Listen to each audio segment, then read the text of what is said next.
Salut à tous, salut YouTube. Aujourd'hui on va faire une vidéo un petit peu rigolote par rapport aux autres parce que j'ai commandé un nouveau téléphone sur internet pour changer mon S10 Plus et je l'ai commandé donc sur le site Rakuten. Alors sur le site Rakuten j'ai commandé un S20 Ultra. C'est pas le téléphone que je vais vous présenter parce que tout le monde le connaît, il est sorti depuis des mois. Simplement c'est la façon dont il est envoyé. Alors le vendeur m'a envoyé un message me stipulant que le téléphone était envoyé dans une boîte de haut-parleurs. Pourquoi? Je me pose la question, j'ai pas vraiment trouvé de réponse, mais je pense avoir compris l'astuce. C'est que en envoyant un téléphone dans une boîte de haut-parleurs, le vendeur peut échapper au paiement des douanes et ainsi pratiquer des prix relativement bas. Puisque ce téléphone, ce S20 Ultra, au jour d'aujourd'hui, je le paye 579 €. Voilà. Certains me diront pourquoi pas avoir pris le S21 alors que le S22 arrive. Ben, tout simplement parce que le S21 est encore à presque 1000 € et j'ai pas l'intention de mettre ce prix-là dans le téléphone. Voilà. Donc le S20 Ultra, on va le déballer pour voir ce qui est envoyé dans la boîte et la façon dont c'est envoyé. Voilà. Hein? Comme ça, vous verrez, vous pourrez ne pas être surpris sur de futurs envois. Donc, il est évident que si ce système fonctionne, ça signifie que les frais de douane, qui sont en théorie à la charge de l'acheteur, mais personne ne va acheter un téléphone à bas prix pour après payer des frais de douane élevés. Donc, cette astuce vient de là, je pense. Hein? Allez, on va ouvrir. Donc, ce colis a été expédié par un vendeur français dont je vais taire le nom, mais en fait il a été expédié depuis la Chine, donc c'est pas marqué ici, puisqu'il est arrivé ici en colissimo, mais l'expéditeur était je crois du côté de Changzhou ou chose comme ça. Hein? Allez, on va ouvrir pour voir comment c'est fait et ce qu'il y a dans la boîte. Alors Rakuten étant à la base un site quand même relativement sérieux, j'espère que je ne me suis pas fait arnaquer sur le produit qui est dedans.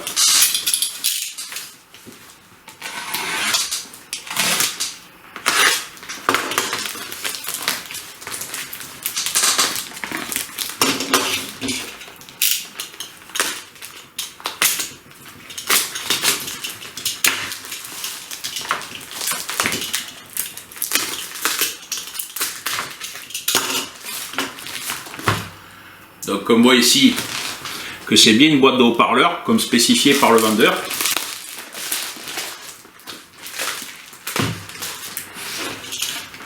S'il y a des haut-parleurs comme ça dedans à ce prix là, ça fait cher des haut-parleurs. Hein.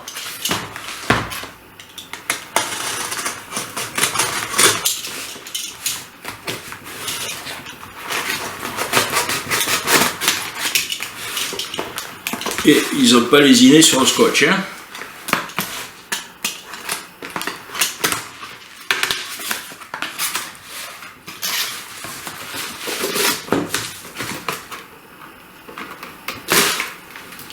Voilà.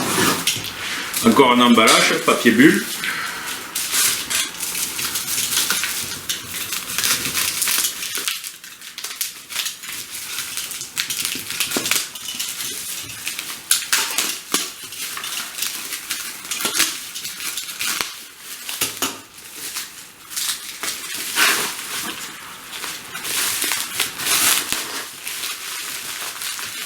Ouais, parce que la qualité du haut-parleur elle est vraiment médiocre. Hein. C'est pas ce que c'est. Allez, on continue.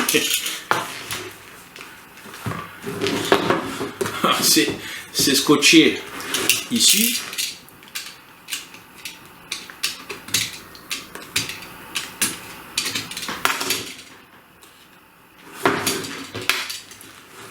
On va enlever.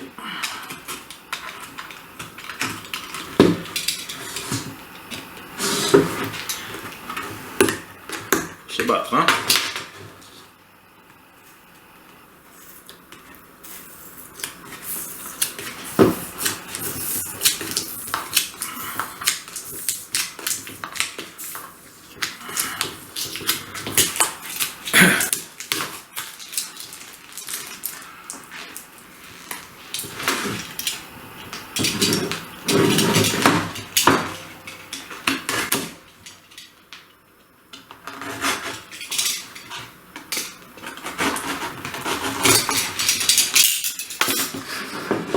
Ouais, c'est haut-parleur, je pense, factice, hein, tout à fait factice.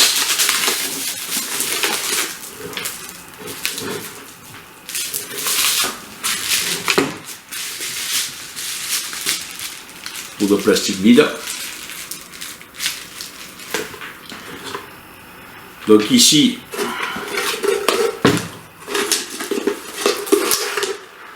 voilà le branchement de ce cordon, quoi.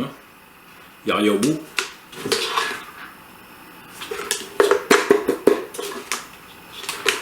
Ça peut faire une déco. Hop là.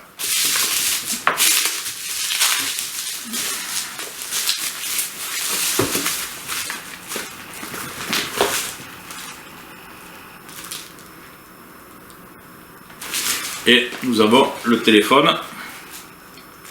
Voilà.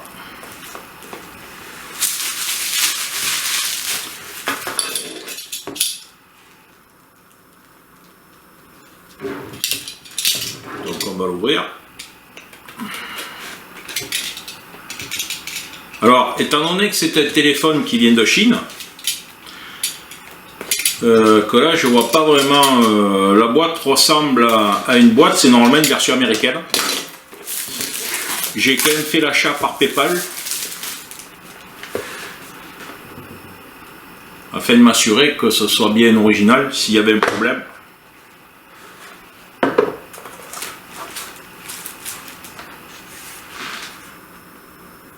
Alors, là on a le chargeur, la fameuse clé à tiroir.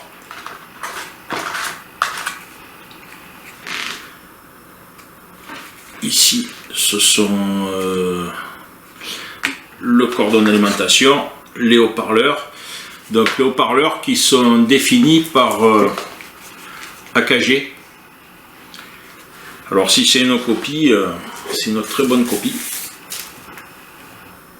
S20 Ultra.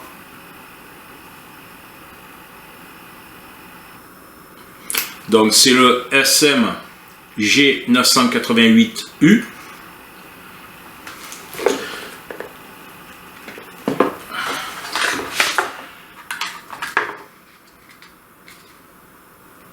On a encore un accessoire ici.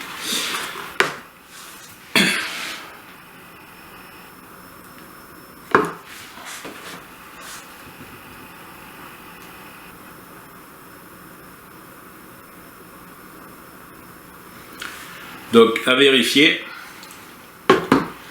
la provenance du téléphone.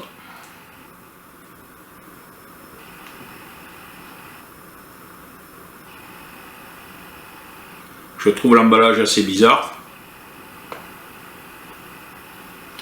Je trouve bizarre aussi qu'il n'y ait pas de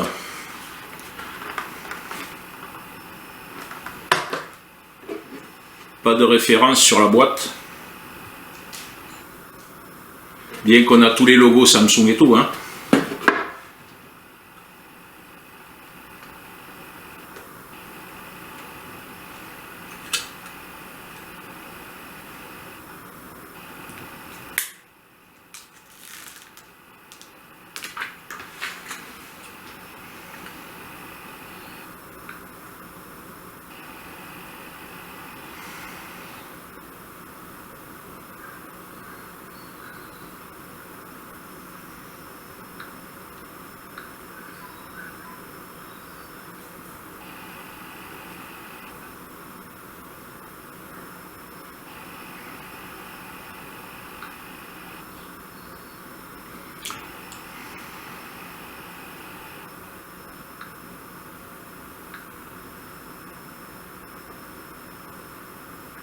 Bon, je vais le démarrer et je vous dirai à la sortie si c'est bien un original. Parce que bon, l'emballage me semble un petit peu litigieux. Si c'est une contrefaçon, elle doit être de très bonne qualité. Ok les amis, donc après vérification, ce qui m'inquiétait le plus, c'est lorsque vous achetez un produit comme ça, typiquement chinois, qui arrive en plus dans une version qui n'est pas une version européenne, puisque celui-là normalement a le processeur Snapdragon et non pas l'Exynos de chez Samsung. Donc c'est la version, alors on va l'allumer et vérifier. Alors j'ai encore rien programmé dessus. Donc c'est le Galaxy S20 Ultra 5G tel que spécifié dans les spécifications du programme. Le modèle c'est le SMG 988U1. Après, bon, numéro de série, l'IMEI, tout ça, je ne vais pas vous communiquer. Donc, c'est une version 128 Go avec une seule carte SIM. Hein, voilà. Alors, par rapport au S10 Plus, donc ce qui m'intéressait principalement, c'était la taille de l'écran. Alors, ça fait un petit peu plus grand, bien sûr, hein, sans pour autant. Je vais essayer de vous le mettre côte à côte. Voilà. Sans pour autant être vraiment plus grand. Hein, donc je ne sais pas si vous voyez bien ici. Ah. Bon, j'ai pas encore programmé l'extinction de l'écran, alors c'est voilà. Alors comparé à ce qui se dit dans les vidéos YouTube, où soi-disant c'est un monstre qui pèse un poids qui vous atomise le bras et tout, c'est pas vrai. Il est honnêtement, par rapport au S10 Plus, je dirais vraiment à peine plus lourd. Bon, j'ai pas de balance assez précise pour peser ça. La taille de l'écran est effectivement un petit peu plus grande, donc ce qui est agréable. Certains me diront pourquoi changer mon S10, ben on le voit pas ici. On le voit pas ici à l'écran. En Soudan, j'ai une pite qui s'est posée sur l'écran et qui a fissuré l'écran en 3 morceaux. Alors elle a fissuré uniquement la vitre et non pas l'écran complet, l'écran tactile.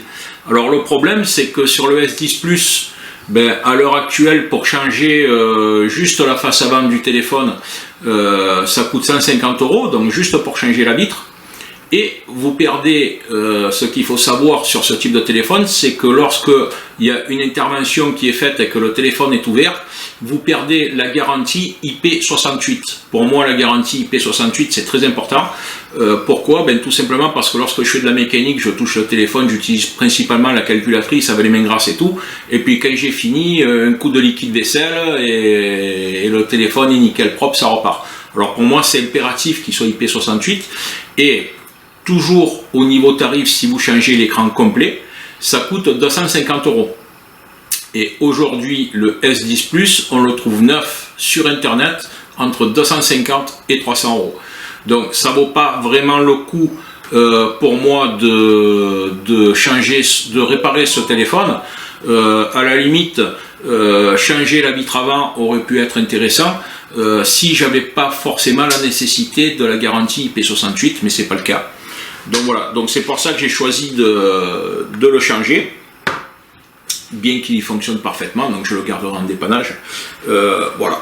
Donc ce qui m'inquiétait le plus, c'était que ce téléphone soit un original. Alors j'ai vu des contrefaçons de S20 Ultra. Si je vous en parle, c'est qu'il y a une raison, parce que c'est important. Des contrefaçons de S20 Ultra, où ici on avait une caméra frontale qui était, alors il y avait un trou ici qui était factice au milieu et qui est censé représenter la caméra frontale. Donc sur une copie c'est factice, et puis il y a une caméra qui est déportée sur le côté. Au niveau du module photo, alors voilà, au niveau du module photo, sur les copies, ici vous n'avez pas la sélection des différents modes photo, c'est-à-dire le grand angle, l'angle normal, l'ultra grand angle. Sur la version chinoise, sur les versions copies, vous avez uniquement une seule possibilité de photo, sauf erreur de ma part, et l'appareil photo derrière est factice, c'est-à-dire qu'il n'y a qu'un seul objectif qui marche. Voilà. Bon, après, comme je vous l'ai dit, si ça venait à être une contrefaçon, en ayant vérifié dans les programmes, donc à propos du téléphone, on voit ici, c'est bien marqué Galaxy S20 Ultra 5G, c'est bien marqué Samsung, c'est bien marqué, voilà. Vous remarquerez également, c'est ce qui m'a un petit peu interpellé lorsque j'ai ouvert ce colis que je vous ai présenté, c'est le fait qu'il n'y ait pas d'étiquette avec l'IMEI. Alors comme c'est un téléphone qui en principe est vendu aux États-Unis, puisque c'est un modèle, lorsque vous l'achetez sur le site de Rakuten, c'est bien précisé que c'est un modèle US. Donc si vous voulez, ce qui m'a un petit peu intrigué, c'est qu'il n'y avait pas ces étiquettes qu'on a nous en France, vous savez, de chaque côté avec le nom du téléphone, le numéro d'IMEI, tout ça. Il y avait juste cette étiquette-là, voilà, qui ni plus ni moins qu'un code barre. Donc, par contre, sur les modèles contrefaçon, la boîte est beaucoup moins épaisse. Donc, en ayant une boîte plus épaisse, ça m'a un petit peu rassuré au départ. Donc voilà, alors il est évident que les téléphones américains, je n'en achète pas tous les jours, donc c'est difficile de comparer ce qu'ils ont aux États-Unis et ce qu'ils ont en Europe. Donc là, ça a l'air tout à fait correct. Voilà. Voilà les amis, c'était pour vous présenter comment arnaquer les douanes, on va dire, entre guillemets, c'est le but de cette vidéo. Voilà, mais en fait je n'ai pas acheté un haut-parleur, j'ai acheté un S20 Ultra 5G. Voilà, si vous l'achetez, alors ce type de livraison, vous l'avez, je vais être obligé de citer des sites, vous l'avez sur Rakuten, vous l'avez également sur eBay, puisque les vendeurs qui sont sur Rakuten, vous les trouvez également sur eBay. Voilà, donc si le vendeur vous envoie ce type de... il va vous envoyer un message si vous commandez le produit vous disant qu'il arrivera dans un haut-parleur. Comme c'est une traduction du chinois vers le français, c'est traduit un peu à l'arrache. Donc voilà, ne soyez pas étonnés, vous savez ce qui va vous arriver. Voilà. Voilà les amis, sur ce, bonne journée.